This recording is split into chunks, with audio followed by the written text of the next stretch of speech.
we work on building relationships with larger companies, and it doesn't happen overnight or even in a week or a month's time. So you have to really get in and show that you can handle the business and be a trusted source. And a lot of times you have to get on an approved vendor list, and that takes time.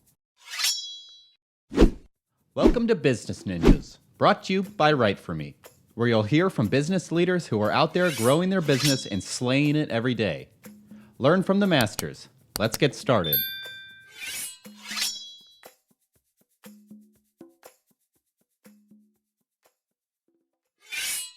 Hey everybody, this is Max Pittman from WriteForMe, and you're listening to another episode of the Business Ninjas podcast. We're going to meet the experts who are making things happen and scaling their businesses, and today we're talking about 4C Pharma with Mr. Justin Cobb, who is the Director of Business Development at 4C Pharma. Justin, thank you so much for joining us today. Hey, thanks for having me. Glad to be here. You bet. Yeah, excited to dive into what you guys got going on at 4C Pharma. I heard from you that you guys are in a very specific space called the Pharmacovigilance services providers space. Kind of a mouthful there, and I'd love to dive into like what you guys do, who you are, who you work with, what challenges you solve. But before we do that, the company's been around since 2015, and you've been in this space for a long time. So our community is built of entrepreneurs, executives, sales and marketing leaders like yourself. I love it if you can kind of give the audience a little bit of taste about yourself, your role and some of the things you're focused on there at 4C Pharma. Sure. Well, I guess entrepreneur is a good way to look at it. I've owned 3 small businesses in the past, and when you have to make sales to eat, you learn to make sales real quick or go hungry. And I think that gives you a really big advantage if you have that small business ownership piece. When you take it into another position, it really gives you the opportunity to take ownership of that position and really treat it as your own business, even though you're technically working for someone else. About me, I got specifically into this space. My background is as a chemist, a small business owner, very heavy science background. I was in pharmaceutical sales for about 8 years. And during COVID, I actually took a job. And before that job started, I lost that job. So it was before day one started, they cut over half the sales force. And so that caused me to go back to get my executive MBA, which then led to me getting into the CRO space, which is the contract research organization working with clinical trials. And that job, I actually got a promotion and helped me land the job that I have now. So I'm excited to be here. And yeah, so that's a little about me. And getting in the industry, I've been in and around it for, over 10 years with pharmaceuticals and with the clinical research industry. And now I'm in a very specific piece, as you mentioned, about the clinical trial industry. Yep. Yeah. Interesting. I love hearing kind of, first like how COVID affected all of us. It affected everybody in a separate way. And, you kind of going back to school almost and getting your MBAs. So that I know a lot of people did, including someone in my family, right? Going back to school, get a degree, starting a new career, doing something a little different. I think we all use that time, to kind of reset and kind of, see where our lives wanted to take us in a different world, an evolving world that we were living in. So that's really interesting. And, you're also a chemist, which I didn't know, which is also awesome. Yeah. That's why I work in sales now, because being a chemist, you have to be a specific type of person, and turns out that's not me. Yeah, I could tell, right? More of a people person for sure than sitting in a lab all day, right? So I can see like why it makes sense for you to be, in this role, having your own companies, being an entrepreneur yourself, having a background in chemist, but also now having an MBA. Now you're with 4C Pharma, right? And helping with the business development team. So, tell us a little bit about who 4C Pharma is. Like, what is the elevator pitch? What problems do you guys solve? Yeah, so 4C Pharma is a pharmacovigilance service provider, which that means anything surrounding safety, any kind of regulatory piece, anything that's FDA regulated in the US and the other government organizations abroad. So we're a consultant. We have our own large medical information call center. So I always say, if you look on the back of a pill bottle, there's a number to call if you have an adverse reaction. I want to sell you the person that picks up that phone. That's our call center. And we work start to finish. We're turnkey, fully customizable for our clients, and we can scale up extremely quickly. I think they doubled in size in 1 month. It's in last year, just off one big client. So they can continue to do that. It's really impressive. Very cool. Yeah, that's I always need to know where that number is just in case anything happens. But I'm curious, like you guys just landed a big customer. You've been in the space for again about 15 years, right? So what would you say are like the top type of ideal customers for you guys? You know, is it drugs that haven't hit the market yet? Is it drugs that are currently on the market? You know, where do you guys fit in that ecosystem? So we fit start to finish. We handle all of it. We have some sort of piece of our business can handle from before a drug goes to clinical trial when it's in R&D. We can work in just consulting with the regulatory pieces, getting people to clinical trials. We can help get them through clinical trials. But ideally, we want to be post-market. So we want a product to be on the market, and we want to handle all their safety pieces, all their regulatory affairs. And really a big piece is that call center that I really think is important for people. Instead of doing it in-house, it's much easier to outsource it to us. We're already set up. We have all the regulations, all the certifications, and we've got all the database hosting. It's all set up to generate easy reports and share them with the client. It's just a turnkey operation. Okay. Yeah, that's helpful. So it doesn't necessarily technically matter like where you guys fit in during kind of that before you get to your clinical trials. But ideally, it sounds like you want to be with companies that already have a product on the market. A little larger. Now, what I do like about 4C, because I have a similar consultative approach and building relationships, is you find out people's needs and you look at the future. It's not just what you have today. It's, hey, can we work with you on maybe a small project today and build that relationship so when you do have a product come to market in 3 or 4 years, we did a great job, and we want to be that service provider to help see you through every stage of your business. So, you being in business development then, right? It's probably your job to go out and find, the new drugs that are out there, right? Like, so who is your target audience specifically? Like, what are the types of roles or people you or the sales team needs to be talking to? That's a great question. So there's a couple of types of targets. I like to target the smaller to medium size. They're kind of the low-hanging fruit, and that's in the pharmaceutical or the med device industry. So if they have a medical device that's out on the market or a pharmaceutical product that's out on the market and they're a smaller company, that's who I like to target. For example, recent conference, spoke to someone who they had a one-person complaints handling department, and they were overrun with calls coming in, and it was really jamming up, other people having to take calls. It took time. So I think we're going to be able to come in and offer a really good solution to help them, streamline that complaints handling, take stuff off other people's plates for them, and really improve their business and make it easier to manage. So that's the small piece. And then again, I like relationship building. We work on building relationships with larger companies, and it doesn't happen overnight or even in a week or a month's time. So you have to really get in and show that you can handle the business and be a trusted source. And a lot of times you have to get on an approved vendor list, and that takes time. And then once you're on that list, you have an opportunity.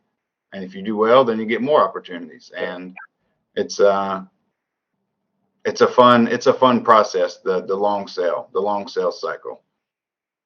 Sounds a little bit like, scalability, customization, and your consultancy services, throughout a drug's phase and throughout their cycle, but is kind of like what makes up part of the secret sauce. But mainly what I'm hearing though is it sounds like when there is a product in market already and there's a small team, that's really where you guys come in and provide that scalable solution, for customer service or right? Those, all the complaints or calls, whatever might be coming in, right? So what would you say though, like, again, that's from the outside looking in, what would you say though is like the secret sauce? Like why would a customer, choose 4C over, someone else in this space? That's a great question, and there's several reasons. You mentioned a couple. We're really customizable to whatever's wanted. We're really good at scaling up. If you have, like I said, we doubled in size for one client, took less than a month, and we're up and running with that client. And that's usually your normal ramp up period, even if you have all the staff in place, which we do now. It's really impressive what our team is able to do. And like our call centers, I was shocked. They have 100% healthcare professionals, MDs, PharmDs, people with bachelors in healthcare. I didn't believe it when I first came on, but as we got on calls and I got to meet people, I was shocked. I mean, it is phenomenal who we have on staff and what they're able to do. But another thing is obviously high quality, but we're also very, very cost effective. So one of the missions of our company is to provide, lower cost options that help the system in general. So they help the healthcare system lower costs. So by our operations team being located in India, we do have a unique advantage to be that high quality, super scalable, customizable option that is very cost effective. It saved a lot of money for a lot of our clients, or really all of our clients. Do the call centers, like for potential competition that might be out there, do they not have like the same certifications or qualifications that your team members have internally? Like what is that kind of competition look like? So there are only a few that do what we do. And then I guess we are competing against a few that are, I guess I would say, similar services, similar qualifications, but they don't have me. They don't. So I'm out there really believing our product and really trying to grow our business. And I don't know, competition's fun. It means that we're in a good space. We're in a healthy space that has business that's growing. So I really enjoy seeing the competition. And even though it may or may not be, I don't know, I'm not going to say it's better. I don't think anybody has a better product than us. I think we're top tier and everyone's competing at a professional level, but I just think we're doing it as well or better. Yeah. Yeah. I mean, look, at the end of the day, like your service, solution, product, tool, whatever you want to call it, is people, right? And you have to make sure like those people provide like a high quality level of service. And it sounds like that's part of that secret sauce you guys have, in addition to being able to customize and scale. Very consistent. Yeah. So you mentioned like how you guys are growing as well, right? What are some of the challenges, you're seeing right now as a business? Like, what are you guys facing right now? You mean us specifically or our clients? Yeah, 4C, right? What's the, I mean, it could be for your customers, right? Like, what is the biggest challenge, I guess, that you guys are facing? It could be solving for something specific or doing something specific for your customers. You tell me. So our customers are happy. Our customers are really happy with what we've been able to provide. That's where we get a lot of referral business. I'd say I don't know if we can hire fast enough. We just need to bring in more business, and we're getting it coming in. We have a lot of opportunity, and I'd love to build out a team. We're looking for someone in the US and someone in Europe, and because right now it's just me and another handful of people, and we're scouring the globe. We're getting whatever business that we can come up with. We don't have all the time in the world to get to all these people, and there's just so much opportunity that we're going to grow fast, and we're going to grow hard, but we could be growing more. It's a difficult chicken or the egg. Do you hire more and train, or do you go out and get the business right now? And so right now we're focused on getting the business, but yeah, I'd say that's our biggest pain point is just having enough people to help us go get it, because it's I'm not going to say it's the wild, wild west, but we offer a good product. We have good business development reps, and sky's the limit for us. Yeah, for sure. Being in business development, obviously conversion is going to be the biggest focus. First, generating the opportunities, identifying those opportunities, and that you guys have solutions you can solve for. and then getting those people, into conversations with you guys. That's obviously number one, and generating an outbound funnel and pipeline. And then, obviously then running the sales cycle with them is, I'm not sure how long that takes with you guys. I heard you say kind of longer with larger clients, but also you guys can move fairly quickly from what I understand. So, You can do less than a month to yeah. sometimes it takes over a year, maybe more, Mhm. to get those really big fish. Yeah. So, I'm hearing like from you being in business development with just a few other people that are there in business development, that conversion and pipeline are the biggest things. And you have a referral pipeline, it sounds like you guys have set up, which is good. Always nice to have a few of those come over the fence, every month or so. I know there's probably a focus on outbound. You've talked a little bit about the events that you've been to, and maybe some that are coming up that we can talk about here in a little bit. What else are you guys doing to focus on generating, new business and growing out the team? Yeah, so one thing, I came in and we had a loose CRM. I really wanted to clean that up and help it standardize our process. So I've been really big on making a big push. We've got a good CRM now, and big thing is using it to track everything, to really see trends. And so I've been big on that. And obviously conferences are where we network and we pick up a lot of business. And for me, being newer to the team, it's where I also get to see people, meet people, and find out needs, and adapt our approach to our clients and find out what really the pain points are and what solutions we have. So as we go to, like this week, we've got a med device conference, or an upcoming week, we've got a med device conference, and that pain point is going to be different than a pharmaceutical company. And we also service several other industries, but for example, the cannabinoid space, we also service that. They're obviously, you can imagine, big in regulatory issues. So that's where we come in, and each one offers a different opportunity for us to offer a solution. But as far as that, the networking piece is huge. Mhm. It's absolutely critical.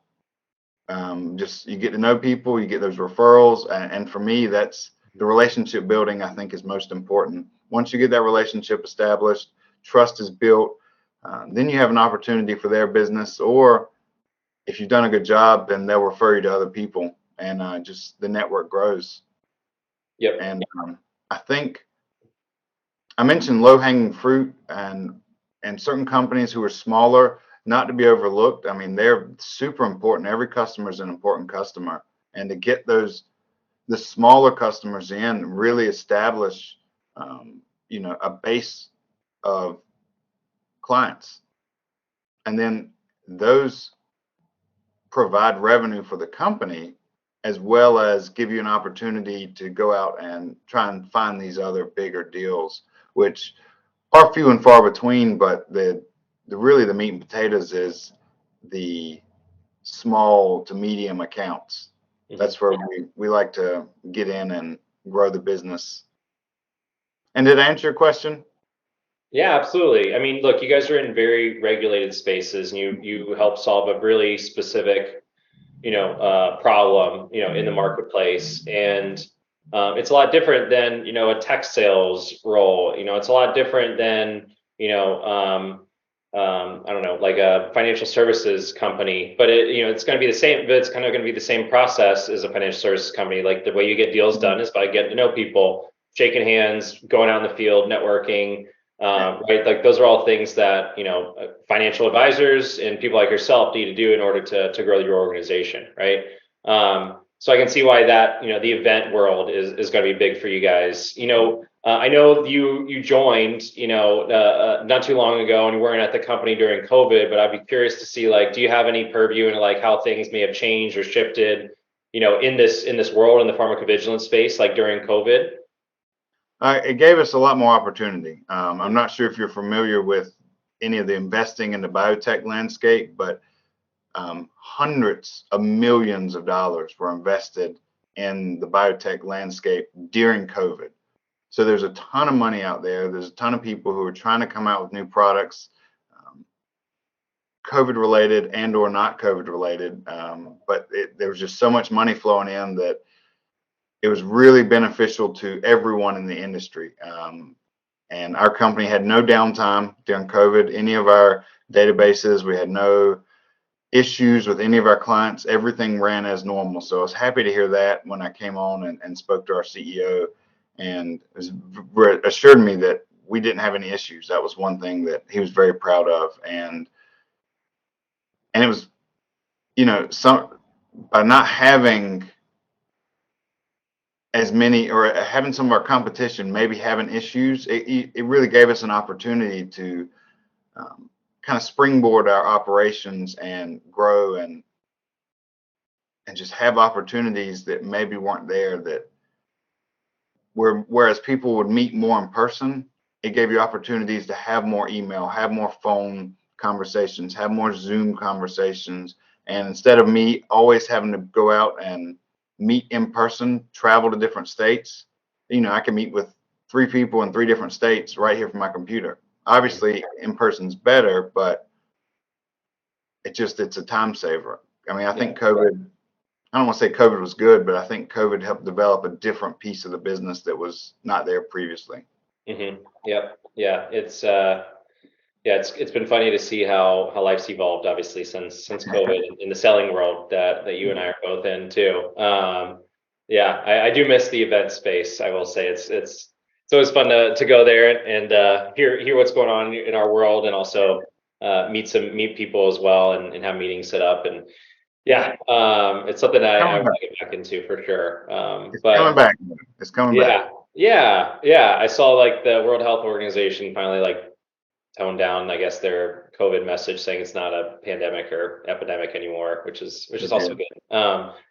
It's crazy 3 years later. So here we are. But what about for the marketing aspect of business development, right? Like, how are you educating prospective customers, right? Obviously, doing a lot of outbound. You're getting referrals, right? Like, how does marketing play into the education? So we do have marketing pieces. Our main source of sourcing deals is through conferences. Mm-hmm. So we do have the in-person, the brochures, a handshake and a business card is still, I'm not a dinosaur yet by doing that, but we still have the opportunity to do that. But we don't actually have a huge, I'd say, content marketing strategy right now. And that's one thing I've been trying to get in. I've got a little mini marketing campaign that I'm working on with my colleagues, and I call us the 3 amigos, me and my 2 other Indian counterparts. We come in and we do the conferences, and just trying to build something fun to show that we're there, we're attending conferences, we're having a good time, and really trying to grow the business. And right now we just, again, I mentioned we're still a small and very lean organization, and just to have that extra individual to come out with those marketing pieces it's not difficult. It just takes longer than other companies who have more resources, or have moved those resources as part of their big overarching strategy is the marketing piece. We've had so much success just attending conferences that it's not been a focus as of yet. I know you guys aren't alone, right? Again, your world's a lot different, where it's the face to face, and but there does need to be an element of content marketing, social media, LinkedIn presence, and presence on Google, so that way when people are looking for services in the regulatory pharmacovigilance space, right, that you guys are being found for that, right? And we'd love to talk to you guys about how we can help you guys out with that. Yeah, of course. What's something that you're looking to accomplish by the end of this year, right? Let's say we're in December, it's Q4, wherever your fiscal year ends, right? Is it a certain, metric, revenue number, scaling the team to a certain amount? Like, what's like something you want to be celebrating by the end of this year? Well, there's a couple ways to look at it. I guess there's a SMART goal and then a stretch goal. SMART goal, realistically, I'd like to have 3 to 5 million in sales, just for me personally. But the stretch goal is, we've got a couple of big fish who are, they're on the line, and we're trying to reel them in. And my ultimate goal would be to get one of these big fish in and, high five with my colleagues and pop a bottle of champagne if we get some of these big clients in, because we know we can service them and we know we're the right person to do the job. But again, it's like running through a minefield trying to get through to these big guys. So that's what I really want to celebrate, is that we navigated the tricky landscape of becoming one of these vendors for the large companies, and that we were successful, that they put enough trust in us that we can do the job, and we know we can. It's just showing that we can. Yeah. I got to ask though, to get to 3 to 5 mil, maybe 4 mil on average, like what is that average, deal size, sales size? Well, let's start with the deal size, right? What is kind of typical there? Like how many customers do you need in order to get to that? Probably 7 to 12 customers. Yeah, so we're looking at, depending on the size, depending on the scope. Like for example, if we have a customer that has something small, it might be, I don't know, $100,000 contract, or they do 6 months with us and they realize they want to extend the length of their contract, or their business has grown, or they want to give us more. So that $100,000, our goal is to turn it into $1 million. Our goal is not just to be satisfied with that one contract. It's, you've seen what we can do. How much more of your business can we handle? How much can we save you? And then in turn, we do grow our business, but it's a give and take. Our goal is to, again, save money for the customer and then grow business for ourselves. And I guess the average deal size is probably somewhere between 300,000 and 500,000. Yeah, that's my back of the napkin math, right? Looking at if 9 deals or so can get you, which is 9 deals at 400,000 a piece on average, can get you to that 4 million-ish, 4 million in sales goal. So hopefully you're well on your way there, right? When is the fiscal year for you guys? When does that start finish? I believe it's December 31st. Yeah. Always a fun time selling in December. I always liked having the fiscal year start Feb 1 instead of Jan 1. Get that extra month. Yeah, that would be nice. Well, it sounds achievable, right? Like how many opportunities then do you need to have in your pipeline? Like what are the conversion rates that you guys are seeing when you get these opportunities? Are you seeing like a 20%, closing one in every 5, right? So how many opportunities do you think you guys need in order to get to that number for you specifically? So that is a really good question, and we are currently analyzing that. We've got multiple deals in the pipeline that have been brought in since I've started, and I want to see what it is today versus what it was before I came on. So once I get a little time under my belt, I'll be able to have a more accurate answer for that. But right now it is, I would say, I don't know. Normally you always want to have an answer, but I think sometimes it's okay to say, I don't know. Yeah, of course. That's where we're trying to figure it out. And so we can, by getting that CRM and really focusing on our pipeline, that's where I want to get to, is so we can know exactly what we have to achieve our goals. Yep, agreed. A couple numbers like from my world that might be helpful and kind of giving you a baseline.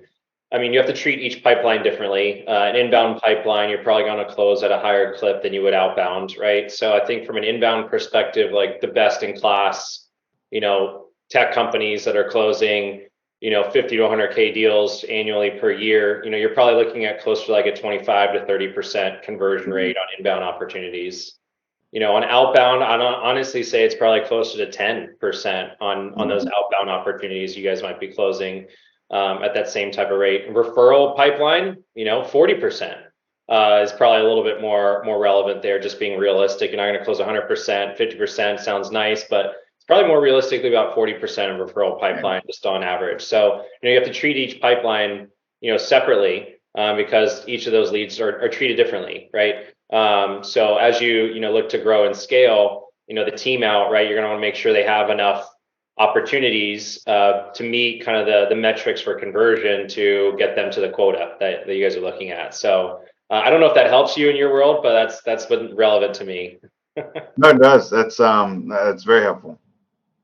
Well, we'd love to help you guys, and I'd love to also give you the opportunity to, as we wrap things up here, share, where you're going to be. I know the event space is big for you. What's coming up? Where can people find you, and how can people get a hold of you?